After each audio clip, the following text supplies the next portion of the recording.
kape mo, gawin natin isang masarap na dessert. At sigurado akong magugustuhan din ito ng buong pamilya nyo. Napakadali lang din hanapin yung mga sangkap nito at pwedeng-pwede rin panghanda sa lahat ng okasyon. Samahan nyo ko hanggang dulo. Sa kaserola, maglalagay lang tayo dito ng isang sachet ng coffee ko brown. Then, maglalagay din tayo dito ng isang sachet ng clear gulaman. At 1 cup ng crushed graham.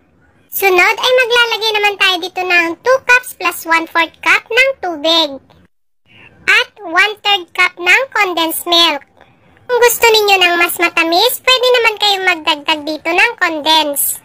Then, ilagay na natin yung ating 1 can ng evap milk.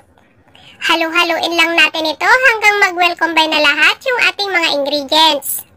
Then, isalang na natin ito sa kalan. Lutuin lang natin ito sa katamtamang apoy hanggang sa ito ay kumulo or lumapot na ng tuluyan. Kapag ganito na yung consistency niya, ibig sabihin ay okay na ito. Ibuhos natin agad sa ating lalagyan.